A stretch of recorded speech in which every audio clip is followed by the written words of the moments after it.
Hey, what is up guys, I'm KBHD here, and this is a Nexus 5 running the next version of Android, Android L. Now, this is nowhere near a complete build. In fact, this isn't even daily driving material, it's just a developer preview, and that's going to give developers a chance to see what their apps will look like on the newest version of Android as they're making them. But that will also give us a look at what a lot of these new features in Android L will look like when it's finally done. So without any further ado, let's take a look at the top 5 new features in Android L. So number 1 is the new lock screen, and there's actually a lot of functionality added here. So in Android 4.4 KitKat, the lock screen was really just a place to check the time and then check to see if you have any new notifications. There's a lot of stuff added to this lock screen. First of all, you can now swipe up to unlock instead of pulling out on a ring. And you can swipe left to open the camera, which is the same as before, but now you can also swipe right to get directly into the phone dialer. And of course, now you have your system notifications readable on your lock screen without pulling anything down, iOS style. So you can swipe away any of the notifications to dismiss them, or click on one of them to open it directly from the lock screen, so you no longer have to swipe down and check to see all of your notifications. They'll instantly just be all a tap away as soon as you wake your phone. And then there's the little things like the updated looks. So the notification bar is now totally transparent, and if you're plugged in, you don't just get a percentage of how much battery you have, but you get the time remaining until you're done charging at the current rate. I think that is awesome. It's a nice little nifty touch. So number 2 is the notification panel itself, and this is actually legitimately redesigned. I think it's going to take a little bit of getting used to, and it's definitely the biggest change to the notifications we've seen in Android since the beginning. So of course you still swipe down from the status bar and you get the new animation to reveal the notifications here. And again, you have the ability to dismiss them by swiping or tapping one to open it. But you can see here this new look. The notifications are solid, but the background is totally transparent. And then you can swipe down again to get to your quick settings, again redesigned.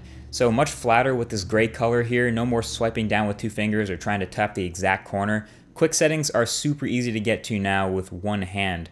And bonus, we now have one tap to cast our screen to a Chromecast, kind of like AirPlay, very nifty, and an auto rotate toggle. Finally, we did not have that before. So you can also tap the notification volume icon to enter a new Do Not Disturb mode, and you have a volume slider, or I should say a brightness slider. So I like these new quick settings, and the notification panel definitely looks different. And also there's this new heads up notification that Google demoed at I/O. So if you get a call while doing something full screen, like reading or gaming, it won't totally take over your screen like it used to. Now you can decide to dismiss it and continue your activity. Now, number 3 is material design in Android. And this is one of the biggest talking points at Google I/O. Matthias Duarte spent a while about it on stage, and it's this new design philosophy about the way things will behave.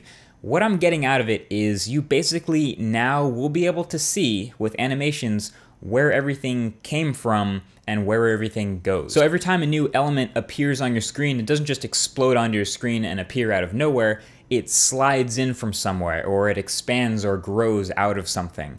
So it's a new look, and of course all of the stock apps in Android L will be redesigned when it's fully complete, but in this developer preview only a couple of them are done, but we can take a look at them. Obviously checking out the calculator, this is one of the most basic looks at it, but again, everything slides in from somewhere, and all this movement and animation gives you confidence about what you're doing and where things are going. You also see it in the new People app and the new Dialer. All these animations are super smooth and I guess intuitive, even if they're not totally necessary. And Google mentioned its goal is to have all of these animations happen at a smooth 60 frames per second, so you'll never notice any stutter or lag, and I gotta say I'm actually pretty impressed with how consistently smooth it's been so far on this Nexus 5. So honestly, this is probably the most important change of this new version of Android as things move forward. I'm pretty pumped to see more apps moving in this direction, and we'll see what this ends up looking like when Android L is done. So number 4 is the new Settings app in Android L. It's actually been completely redesigned and actually a little bit reorganized. So of course it starts with the new icon, and when you open it up, it is a totally different look. Almost looks like someone put a theme on top of the old Settings app. The scroll effect is different. The animations you get when you got to the bottom of a list or tap something, that's new. And the look of the toggles and checkboxes have been changed, and of course animated.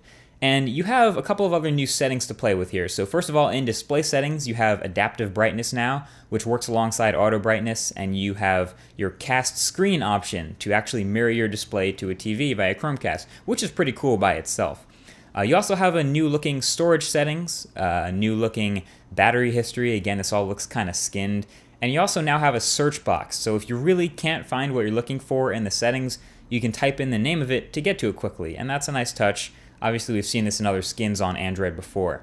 And that brings us to number 5, last but not least, the other stuff. There is a lot of other little stuff that's changed in Android that you might not notice at first, but they definitely affect the way it feels. First of all, there's a new keyboard, and this is actually available in a standalone app in the Play Store right now, so I'll link that below the like button. But it's different. It's much flatter, much more gray. There's also the new Do Not Disturb mode I mentioned earlier, which will get you to choose how many hours you don't get notifications.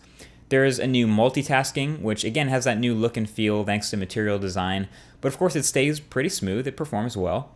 But really, that's it. I mean, Android L is mostly a visual overhaul when you compare it to Android 4.4 KitKat, besides the fact that it's switched entirely over to the new Art runtime. But it's a new, different polish now, you know? It's a different type of feel for stock Android, definitely very different from the typical Android 4.4 KitKat Holo look that we're used to. It's basically a departure from Holo, and it definitely feels and looks that way. It even kind of reminds me of HTC Sense. The way HTC Sense has been flattening itself out over the past couple of years, we're starting to see Android in this version of Android L flatten itself out, and especially that settings app reminds me of HTC Sense. But there it is, guys. This is the new stock Android. You'll be seeing much more of Android L in the couple of months that follow, especially when they get to the full final release, and we'll see a couple new devices have it. HTC has promised within 90 days of that release, the One M8 will have it. I don't know if anything else other than Nexuses will get Android L, but fingers crossed that we see it in a lot more places. So either way, that's been it. Thanks for watching, guys. Hope you enjoyed this video. Feel free to give it a thumbs up if you do, and share it to other people who are curious about Android L. Thank you for watching, and I'll talk to you guys in the next one. Peace.